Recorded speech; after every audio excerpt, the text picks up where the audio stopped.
지난해 초중고등학교 사교육비가 27조 원을 넘어 역대 최고를 기록했습니다. 정부가 사교육비를 줄이겠다는 대책을 내놨지만 체감하지 못한다는 반응이 많습니다. 손기준 기술학원이랑 영어, 과학, 과외, 국어 과외, 영어학. 세네 개, 두세 개 정도 다녀요. 7개 정도 다니는 애들도 있고. 이런 기류를 반영한 듯 지난해 초중고 사교육비는 3년 연속 사상 최고인 27조 1천억 원을 기록했습니다.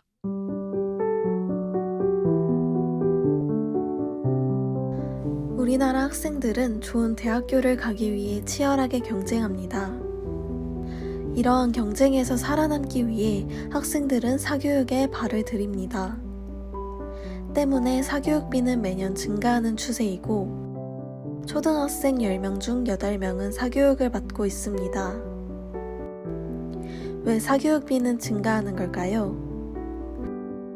이를 알아보기 위해 인터뷰를 진행해 보았습니다.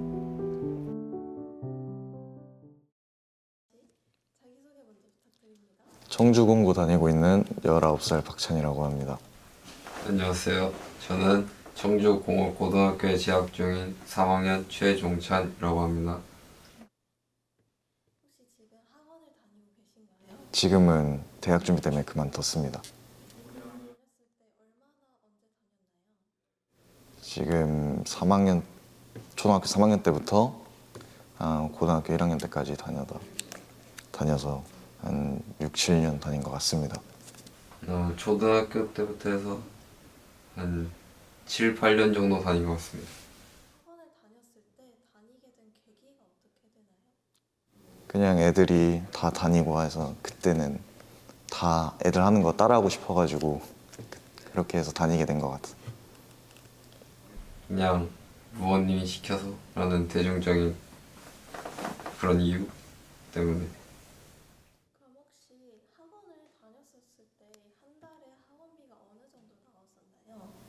한 달에 학원비는 70, 80 정도 나왔던 걸로. 4, 50만 원 정도 나온 것 같습니다. 학원을 다니게 된 이유가 특별히 있을까요? 일단 애들보다 좀 늦춰지는 게 있어서 학원을 다니게 된 것 같아요.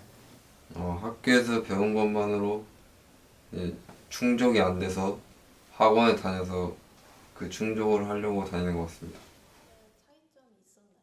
있다면 어떤 점이 있었는지. 일단은 학교에서는 20명 이상이 교육을 받으니까 선생님이 가르쳐 주긴 하는데 일일이 한 명씩 가르쳐 주기가 힘들잖아요. 근데 학원은 많아봐야지 한 10명 정도 돼가지고 선생님이 가르쳐 주기 편하고, 그다음에 과외 같은 경우는 1대1이잖아요.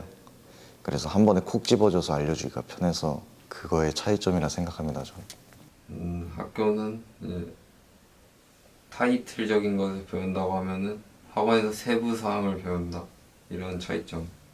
남들에게 뒤처지거나 힘들 거라고 생각하시나요? 그래도 조금은 늦춰질 거라 생각을 하긴 해요. 대학을 가려면은 수능 공부를 해야 돼서 학원은 좀 필수적인 거라 생각합니다. 먼저 자기소개 부탁드립니다. 저는 청주 용암동 필립학원에서 근무하고 있는 수학 강사 전병구라고 합니다. 근무한 지는 지금 17년 차 됐고요. 학원 수의 현황이 어떻게 되시나요? 저희 학원 기준으로 말씀드리기는 조금 애매해서 전체적인 추세를 보자면 지금 동네마다 약간 다른 게 좀 있어요. 동네마다 좀 다른 게 있어서 지금 현재 이제 조금 유입이 많이 되는 동네가 있는데 그쪽 부분에서는 학원생 수가 많이 늘어나고 있는, 갑자기 많이 늘어나는 추세도 많이 생겼고, 이제 새로운 시가지가 생기면서 거기 학원가가 형성이 되면 그 부분에 있어서는 아이들이 이제 많이 유입이 되는 상황이고, 반면에 이제 좀 외곽에 있는 학원이나 기존에 있던 지역에서는 좀 아이들이 좀 빠져나가는 추세이기도 한데, 전체적인 흐름으로 봤을 때 아이들이 전체적으로 학원생은 좀 증가하는 추세다라고 좀 볼 수 있을 것 같아요. 혹시 왜 학원생 수가 증가하는지. 이제 학년별로 좀 말씀을 드리면 초등학교 같은 경우는 이제 현재 시험이 많이 없는 추세다 보니까 이제 그때까지는 아이들이 이제 자기주도 학습이나 아니면 이제 창의 사고력 학습 위주의 학원을 좀 다니는 추세였다가 이제 중학교 이렇게 진학을 하게 되면 이제 그때부터 시험이 생기고 내신 성적이나 이런 부분에 대해서 관리가 좀 필요하다 싶어졌을 때 이제 뭐 수학이나 영어 단과학원 같은 곳에 좀 아이들이 많이 등록이 되면서 이제 성적을 좀 관리를 받아야 된다라는 생각이 들 때 이제 학원생들이 중학교 올라가면서 좀 많이 늘어나는 추세고, 그다음에 이제 중학교에서 또 고등학교 올라가면 중학교 때까지만 해도 이제 혼자 어느 정도 좀 커버가 됐었던 아이들도 고등학교 가면은 내용도 많이 어려워지고 해야 되는 분량도 많아지고 하면서, 그리고 본인이 어떻게 공부를 해야 될지 계획적인 부분이 좀 세워지기 어려운 친구들의 경우 학원에 좀 많이 등록이 돼서 그런 부분에 있어서 아이들이 좀 더 많이 늘어나는 추세인 것 같아요. 학교에서 공부를 배우는데 학원을 다니는 이유가 어떤 게 있을까요? 본인의 이제 부족한 부분을 채우기 위해서 다니는 친구들이 있고, 예를 들면 잘하는 친구들 같은 경우는 학교에서 다뤄주지 못하는 부분을 학원에서 추가로 더 다뤄줄 수 있기 때문에 다니는 친구들도 있고, 혹은 이제 학교 수업을 못 따라가서 학원에서 좀 더 케어를 받아야 돼서 학원을 다니는 친구들도 있고, 좀 혼자 스스로 공부하기에는 좀 계획성도 조금 부족하고, 그다음에 의지가 조금 부족하다, 마음가짐이 좀 부족하다 싶은 학생들이 학원을 다니면서 학원에서 이제 스케줄도 잡아주고 학원의 일정에 맞춰서 공부를 해 나가다 보면 어느 정도 이제 따라갈 수 있는 상황이 생기니까, 그런 부분 때문에 학원을 학교에서 배우는 것 이외에 이제 부수적인 부분을 좀 원해서 다니는 경우가 좀 더 많다고 생각이 돼요. 경쟁에서 살아남을 수 있을 것 같다고 생각하시나요?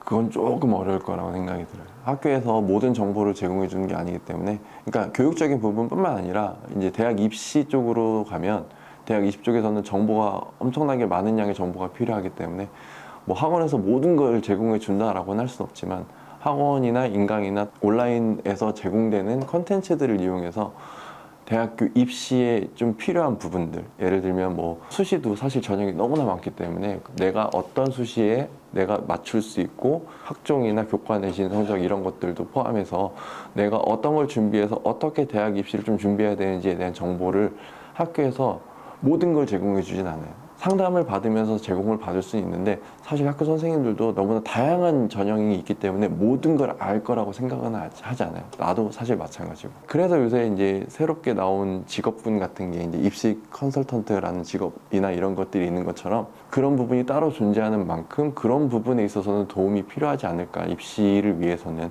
네, 그게 학원이 하나의 도움이 될 수 있다.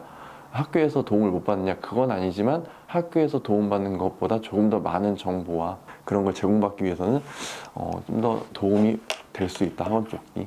그렇게 생각을 해요. 그러면 우리나라 대학 입시 경쟁에 대해 전반적으로 너무 다양화돼서 지금은 이제 이제 대학을 가기 위한 방법 자체가 너무 다양화되어 있기 때문에 그 경쟁 자체가 저는 어렵다고 생각해요. 아이들이 준비해야 될 게 너무 많고, 본인이 할 수 있는데도 놓치고 있는 부분도 많기 때문에 알지 못해서 놓치는 부분도 많이 있어서 지금 아이들이 그냥 예전처럼 단순하게 성적을 가지고 대학을 진학할 수 있다라고 하면 사실 공부에만 좀 매진을 하면 되는데, 현재 뭐 대학생들도 다 경험해 본 일이지만 내신만으로도 대학을 갈 수 있고, 꼭 내신 성적이 좋지 않아도 뭐 학생 기록부에 대한 내용을 가지고도 대학을 입시하는 방법도 있고, 뭐 여러 가지 전형 때문에 지금 입시 경쟁은 아이들이 많이 좀 힘들다, 저는 그렇게 생각해요. 애들이 준비할 게 너무 많다, 그리고 알지 못해서 준비하지 못한 부분 많다, 그래서 놓치는 기회도 좀 많이 있는 것 같다. 그래서 이제 어쩔 수 없이 선택하는 게 본인이 할 수 있는 방법으로 성적과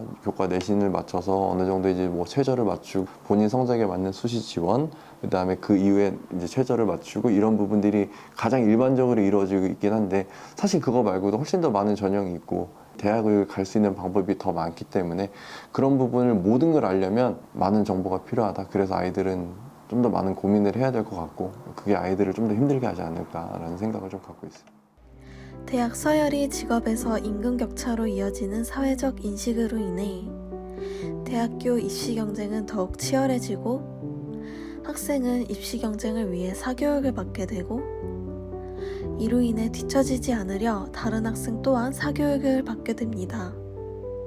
이런 악순환이 반복되면서 사교육비는 점차 증가하게 된 것입니다.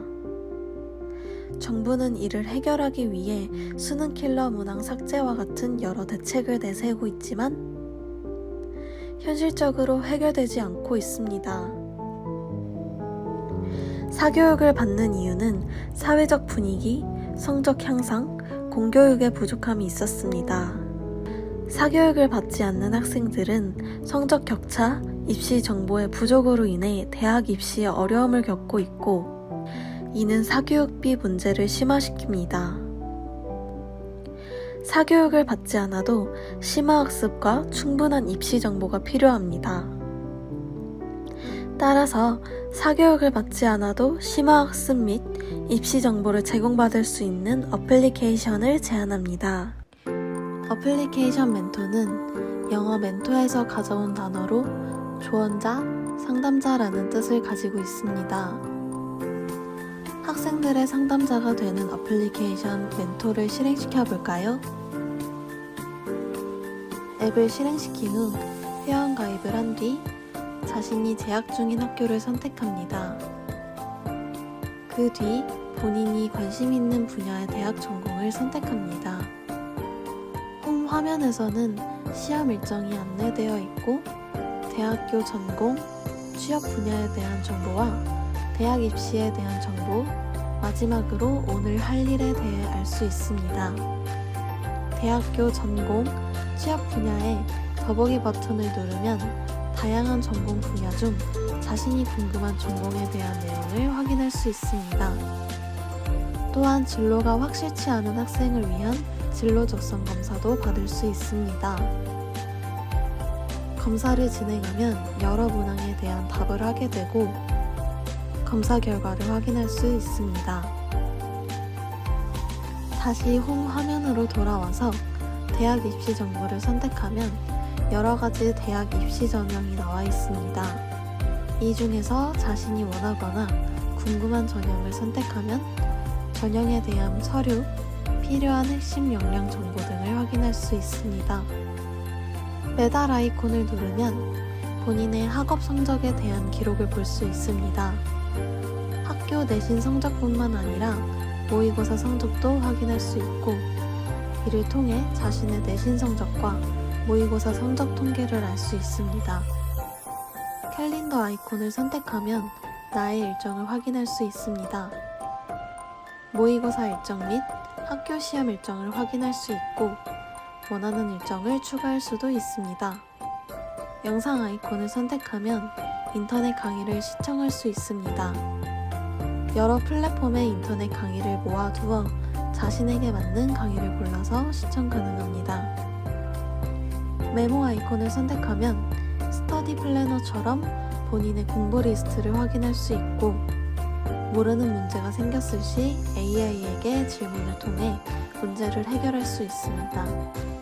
이런 멘토 어플리케이션 서비스를 통해 사교육 없이도 대학 입시에 대한 정보와 공부에 대한 디렉팅을 받으며 사교육비에 대한 문제 해결을 기대할 수 있습니다.